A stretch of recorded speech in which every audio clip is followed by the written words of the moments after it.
Yo, what is going on, everyone? My name is Nick, or the Notorious Fantasy, and in today's video, we're going to be going in depth into my top 20 quarterback and tight end rankings and tiers for week number 13 of the 2023 fantasy football season. But before we can head on into things here, I would like to ask that if you guys are new to the channel and you do end up enjoying today's video, that you please make sure to hit that subscribe button down below. And while you're down there, whether you are new to the channel or not, please make sure that you leave a like on today's video. It would help me out a ton. If you want to follow me on Twitter or X, please do so at NotoriousFantasy. So without further ado, let's get into my week 13 top 20 quarterbacks and top 20 tight end rankings and tiers for the 2023 fantasy football season. We begin in the S tier at the quarterback position at number 1 with Jalen Hurts of the Philadelphia Eagles going up against the San Francisco 49ers this week at home in Philly. Most likely going to be the best game of the week outside of that Dallas versus Seattle game, which ended up being a very exciting barn burner. So going up against San Francisco, I know there's a lot of people that are going to be quivering. A lot of people are going to be nervous, but at the end of the day, going up against the San Francisco 49ers defense, regardless of how tough of a task you believe that will be, Jalen Hurts in any given game could get 3, 4, maybe even 5 touchdowns like he did last week because of how effective the tush push is in the red zone. Again, I get that some people be nervous about the 49ers, but this man is a top 12 quarterback every single week. The last time he wasn't a top 12 quarterback was week 1 against the Patriots, where he was the quarterback 19. He's currently the quarterback 2 on the season. There is no need to galaxy brain overthink things here with Jalen Hurts. He is my QB1 on the week. At number 2, we got Tua Tagovailoa of the Miami Dolphins going up against the Washington Commanders in Washington. Now, last week was a bit of a doozy for Tua Tagovailoa as he turned into Tua turn of the ball over with 2 interceptions, 1 touchdown, 240 plus yards. Now, that wasn't the best game for Tua, but that was up against a very, very tough Jets defense. Now we're on the opposite side of the spectrum, right? A strong Jets defense going up against a ripe for the taking Commanders defense this time. Normally, the Dolphins beat the ever-living dog shit out of bad teams, and I think Tua Tagovailoa is going to go crazy this week against the Commanders. At number 3, we have CJ Stroud of the Houston Texans going up against the Denver Broncos at home in Houston. Now, I'm going to give the Denver Broncos defense all the credit in the world, but if you actually look, they haven't had the toughest of schedules. Now, I get they locked down the Bills, and that's great, but I really do think that CJ Stroud is different this year. I think CJ Stroud could still have a top 5 game here easily. Currently the quarterback 7 on the year in his rookie campaign, and I really do think that this game has the upside to be a back and forth affair, and I love CJ Stroud this week. At number 4, we have Patrick Mahomes of the Kansas City Chiefs going up against the Green Bay Packers in Green Bay. Now, on paper, this is the type of game where Patrick Mahomes would go nuclear, 25 kill streak in Modern Warfare 2, right, where he takes a deuce on the chest of the Packers defense. The problem is that the Patrick Mahomes that we're used to hasn't really shown up this season. Will the real Patrick Mahomes please stand up? Now, you can blame the receivers, where the fucking ball hits Kadarius Toney in the face, right? Those guys just can't catch sometimes. I get it. But this is not the Mahomes that we're used to. Now, I'm not saying he's washed up. I'm not saying he's finished. He's some bust by any means, right? The guy has 2 Super Bowls already. He could win a 3rd this year, and it wouldn't be surprising at all.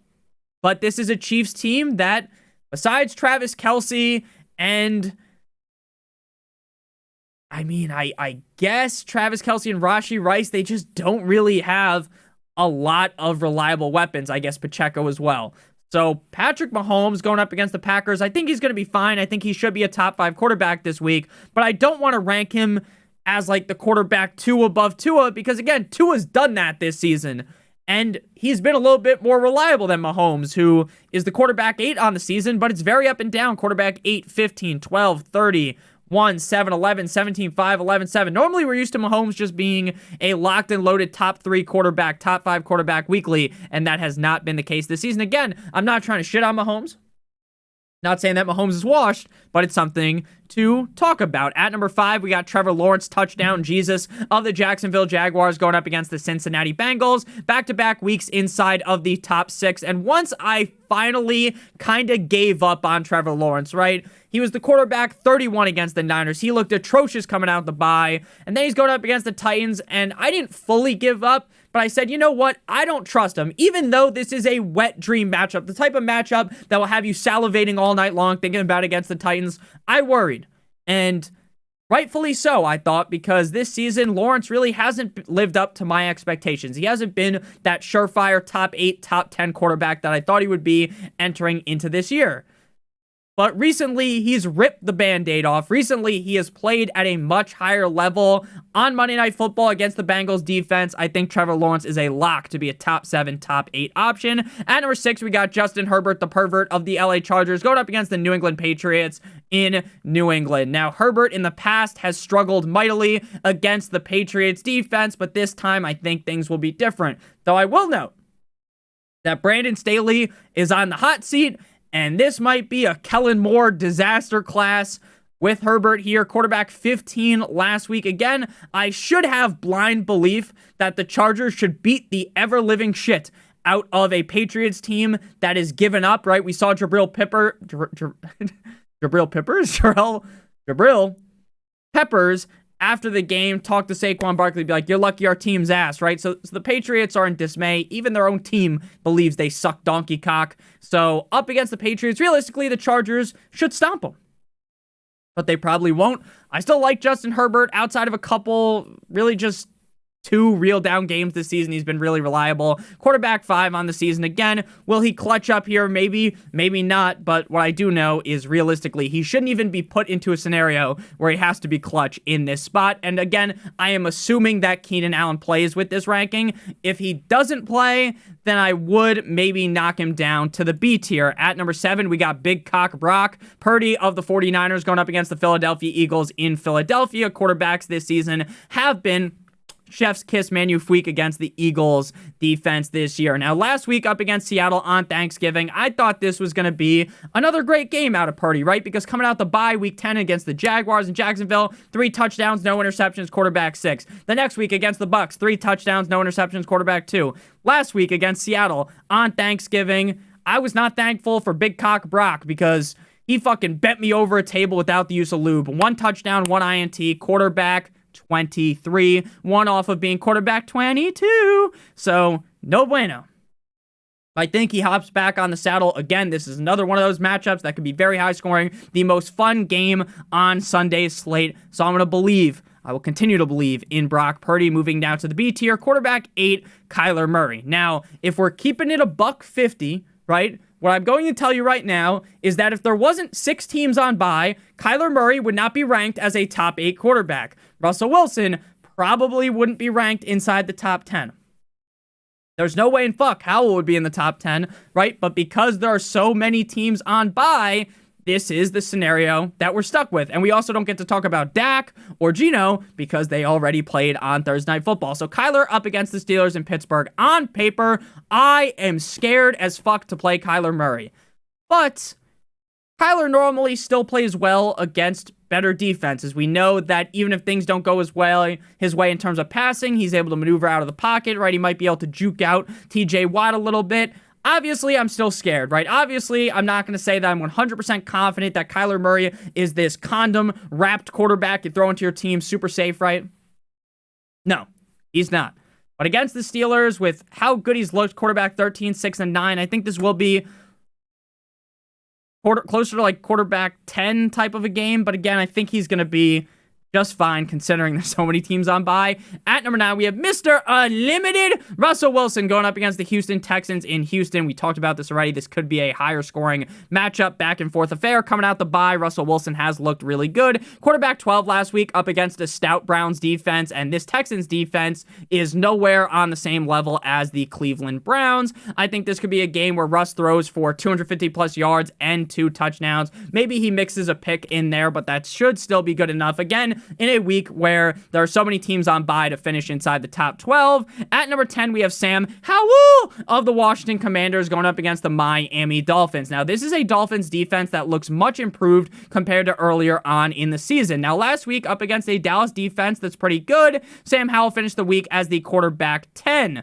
The question is, what's going to happen in this game? What I think is going to happen is Sam Howell is going to be on the struggle bus early on, and as the game gets later and later, as it becomes more and more apparent that the Dolphins are just dogging, hitting them from the back, then Sam Howell is going to get some garbage time points. It's going to be like the Blake Bortles special from all those years ago, right? If you guys weren't playing fantasy football when Blake Bortles was the quarterback, the boat of the Jaguars, basically he would suck donkey cock for fantasy for like the first 3 quarters of the game. You'd be like, holy fuck, why'd I start Blake Bortles? This poor bastard has 7 points. He has 10 points. This is a disaster. And then he would pull a rabbit out of a hat, right? He'd pull this game out of his ass, and out of nowhere, he'd have 25 fantasy points at the end of the week, finishing as one of the better quarterbacks. I think that is exactly what's going to happen with Sam Howell here. Things are going to look real bad entering into the fourth quarter, and then he's just going to make it work at the end, and he'll finish inside the top 10, the top 12. At number 11, we have Jordan Love Me Tender, Love Me Sweet up against the Kansas City Chiefs. Now,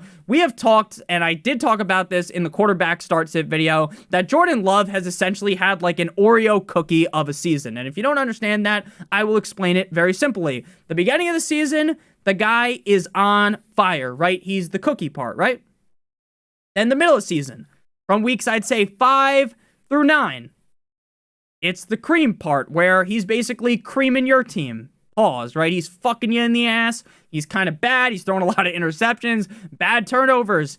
And then the last 2-3 weeks has been the other cookie, right? The solid piece. Quarterback 5, 9, and 12 over the last 3 weeks. Now, I understand this isn't the Chiefs defense from a couple years ago, right? The Chiefs normally known as this high-octane, boom, firepower, high-octane offense, right? But now, they're still a great, decent offense, right? Good offense. But what makes them so special is the defense. So I am partially worried about Jordan Love going back to his old ways, throwing interceptions. But this week against the Chiefs, if he keeps up playing this hot, I think he should be a top 12 quarterback. Moving now to the C tier at number 12, we have the Goffinator, Jared Goff. Now, going up against the New Orleans Saints in New Orleans should be a bounce back spot for him, but this guy was a fumble machine last week. Against the Packers, 3 fumbles, 2 touchdowns, right? He has a salvageable day, right? Ranks as a top 12 quarterback. But what I want to say about Goff and why I don't have him ranked in the tier above is because I really do feel like his upside is heavily limited by the fact that this is an offense that can run the ball, as Michael Jackson would say, as easy as 1, 2, 3, ABC, right? It's so easy. Ben Johnson, the offensive coordinator, run game guru. This offensive line is a brick fucking wall. The Great Wall of China in front of Jared Goff. So they're able to run very effectively, which limits the amount of touchdowns that Jared Goff could throw in any given game. Earlier on in the season, you might see Goff throw 3-4 touchdowns. That feels like much less of a possibility right now. Now, if he scores 3 touchdowns this week, people are like, Nick, you're a fucking idiot. But I think most of you guys will be able to understand my sentiment here. Goff is not a terrible start. I don't think any of these guys in the C tier are terrible starts. But I just don't feel as confident in him as even I would in a guy like Jordan Love, because with A.J. Dillon, you're not really running the ball too effectively, right? Whereas with David Montgomery and Jahmyr Gibbs forming an Eiffel Tower over the Saints, you're going to be able to run pretty effectively. At number 13, we have Gardner Minshew II, the Minshew Mania, going up against the Tennessee Titans in Tennessee. Last week against the Bucs, quarterback 13, pretty solid game out of Gardner Minshew. Now, Minshew is a guy that is pretty hot or cold, I would say, right? You're either going to get the real solid Minshew games, or he's going to shit the bed. Now, last week was actually a perfect balance, right? Perfectly balanced as all things should be, where Minshew doesn't shit the bed, but he also doesn't have a huge game. This week against the Tennessee Titans defense that is bottom of the barrel nut low, this feels like a game where Gardner Minshew can get his licks off, right? This feels like the kind of a game where Gardner Minshew could potentially drop 20+ fantasy points because the Titans defense is that bad. So Gardner Minshew, my confidence in him is a little bit lower than with Jared Goff, but I still think they're in a similar range. At number 14, we got Derek Carr of the New Orleans Saints going up against the Detroit Lions. This is a 5-star matchup like you're playing in Grand Theft Auto. The Detroit Lions defense that really helped blanket that Chiefs offense in week 1, that early on in the season, that defense was percolating, looking real solid, looks completely different in week number 12, week number 13 that we're in right now, right? It's like the opposite of the Broncos. Remember how the Broncos, the Dolphins, these two teams, they're getting Cleveland steamered early on, and then recently they look rock hard? The exact opposite with the Lions. They started off hot, they're cold right now, defensively. So, I like Jared Goff here. The problem is that he's Jared Goff, right? This is a guy that has not thrown for more than 2 touchdowns at all this season. More than 2. So he's thrown 2 3 times. He's thrown 1 a couple times. He's thrown 0 in 2 straight games and 4 total games on the season. So again, while the matchup is ripe for the taking, this is a Saints offense that will have maybe Chris Olave, maybe not, right? They're definitely not having Rashid Shaheed. I'm Shaheed. They don't have Michael Thomas either. So it's like a situation that's kind of bad for Derek Carr. Now, we know he's going to dump the ball off a ton, but it wouldn't be surprising if Kamara has 3 touchdowns, right? And maybe only one of those receiving, and Carr ends with 1 touchdown. That's why I'm kind of a little bit more cautious with Carr than I'd say most people are. At number 15, we have Baker Mayfield of the Bucs going up against the Panthers. This is a great spot for him. Baker has been a lot better than most people probably thought he would be this season. Quarterback 17 on the year so far. Normally finishes anywhere from quarterback, I would say 10 to 16 a majority of weeks, and that's where we've got him here in the C tier. Great matchup for him, but this is a Carolina Panthers team that just fired their head coach, so maybe they have that interim head coach buzz around them where maybe, you know, if they played the Panthers last week with Frank Reich, they'd run train on them, but because they fired the coach, maybe this ends up being a little bit closer of a affair. Maybe Baker doesn't play as well. Moving down to the D tier, quarterbacks 16 through 17. Now, all those guys that we just talked about, quarterbacks 1 through 15, I get they're in a couple of different tiers, right? But those are all guys that, you know what, I am not super scared about playing. I talked about Carr, how I don't love him, right? Baker, there's some worries, right?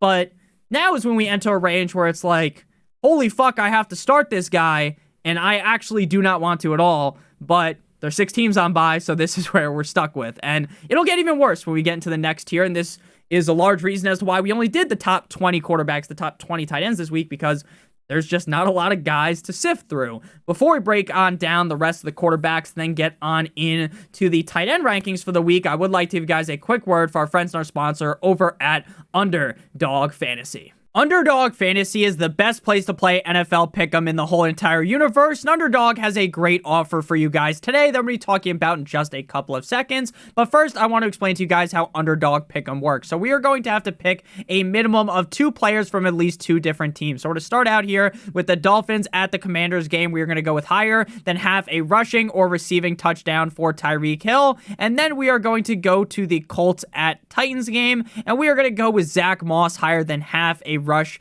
plus receiving touchdown. So if Tyreek and Zach Moss both get a touchdown, then we'll get 3 times our entry fee. If we do 3 picks, it's 6 times, 4 picks is 10 times, and 5 picks is 10 times your entry fee. Obviously, all the picks have to hit for you to get paid out. Now, if you are new to Underdog Fantasy and live in one of the states on your screen right now, if you use promo code Notorious, you will get a first match deposit bonus of up to $100. If you deposit $100, you get an additional $100, additional $50, 25, additional $25. The minimum deposit on Underdog Fantasy is $10. If you have a gambling problem, please make sure that you call 1-800-GAMBLER. Back on into things here, Kenny Pickett of the Steelers going up against the Cardinals. Now, Pickett had thrown for his most yards last week. I believe that's their first 400-yard total game for the Steelers in like 50-something games. No bueno, Matt Canada gone. Everything gets better. Problem is, Pickett hasn't thrown a single fucking touchdown or ran in a touchdown in 3 straight weeks. Now, again, I get, oh my God, this is a cupcake matchup against the Cardinals. Even Pickett should do great here. Look, he could do great. He could have a huge game, right? But it's Kenny fucking Pickett we're talking about. This could be a disaster. But again, if you're stuck in a tough situation, I would take my shot on Pickett because the matchup, again, is so easy. At number 17, we got Matthew Stafford. Now, I was not a believer in Stafford last week up against Arizona. And the reason why I wasn't a believer in Stafford is because Stafford hasn't been a top 12 quarterback all season aside from that game. And when they played Arizona earlier on in the season, he threw just 1 touchdown, 0 interceptions, 220 yards, quarterback 15. So every single metric is basically telling us, hey, you know, even with the great matchup, Stafford might struggle. Of course, he has a great game, 220 plus yards, 4 touchdowns, 1 interception, right? But a blind squirrel finds a nut every once in a while, right? A blind monkey fucking somehow finds a banana, right? Curious George style. So, again, the matchup here is not good. But once you get past the D tier, there are quarterbacks. I would rather just take the shot on Stafford because I think Stafford's at least halfway decent enough to finish as like the quarterback 17, 18.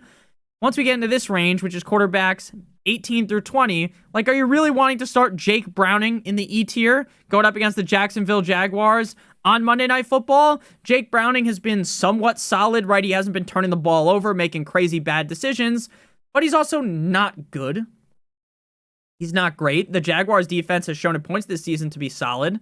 They're a competent defense. So I just don't really see wanting to play Browning. At number 19, we got Will Levis of the Titans going up against the Colts. Now, on paper, this is a great matchup. The problem is, ever since Will Levis was the quarterback 6 in week 8, after that, just like Humpty Dumpty, he fell off a wall. 21, 26, 20, and 31 at quarterback over the last 4 games.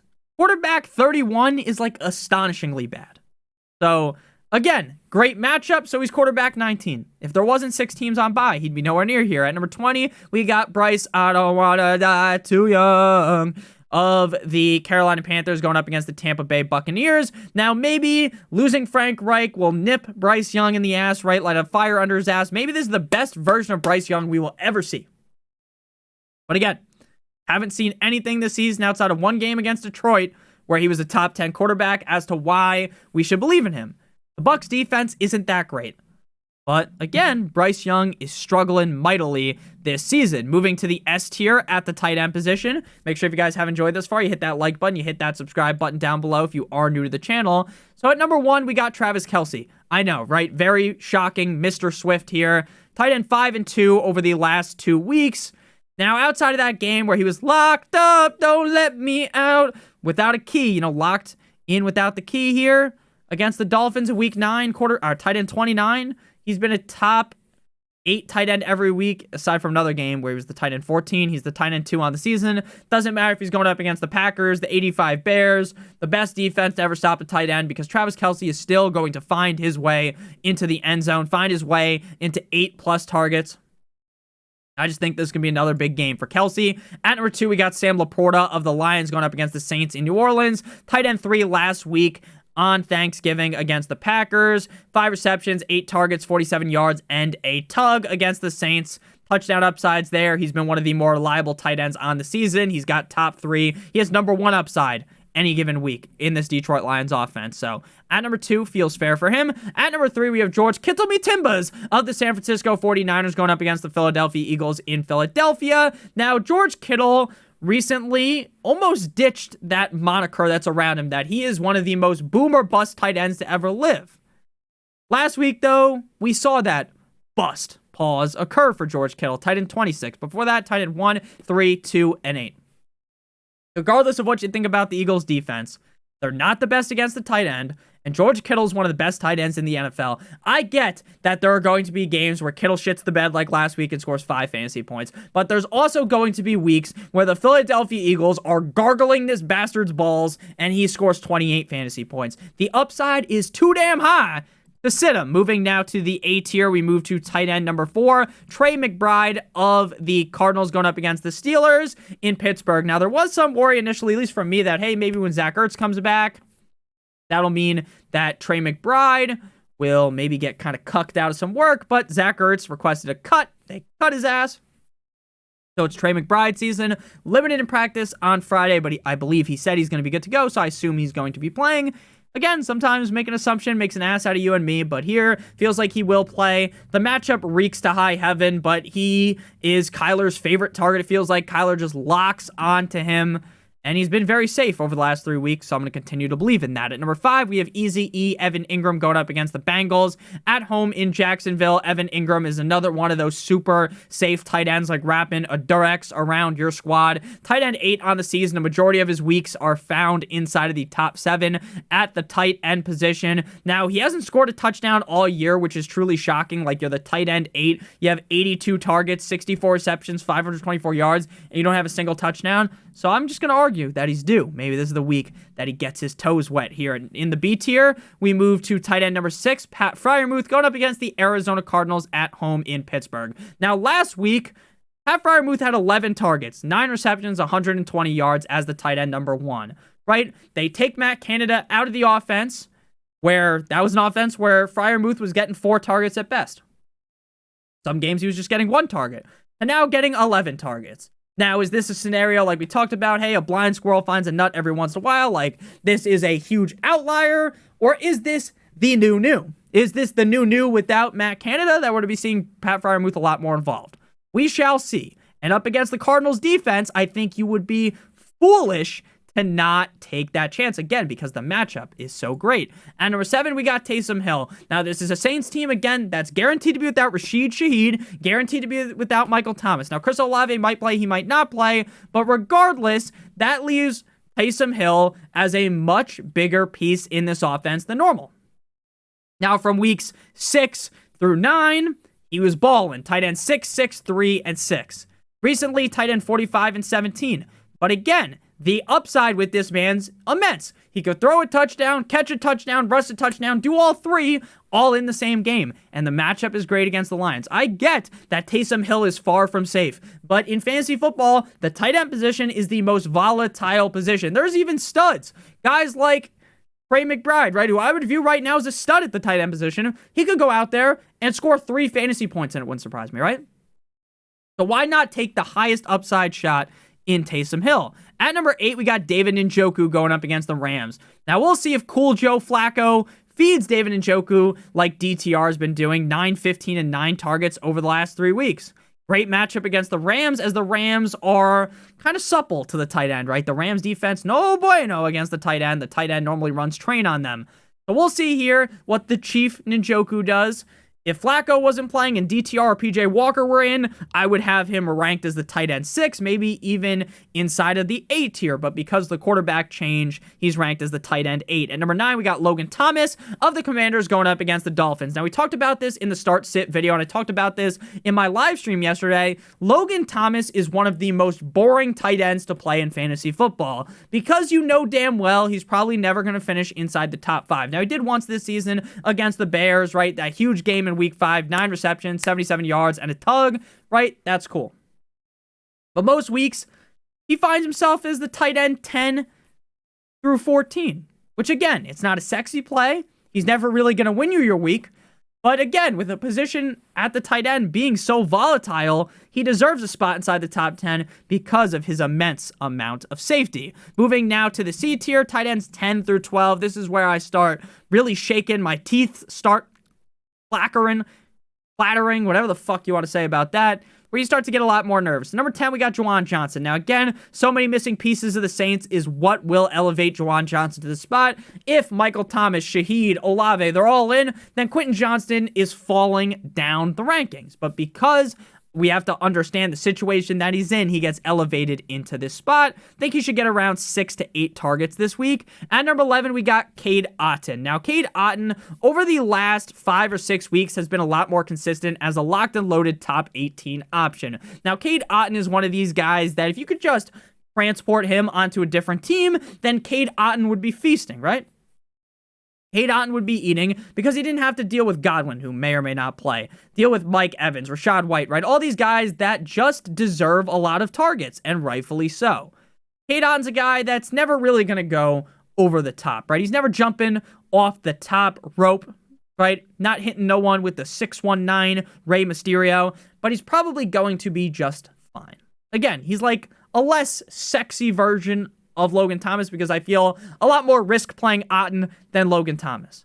So anywhere from tight end 11 through 18 should be where we find Cade Otton at the end of the week.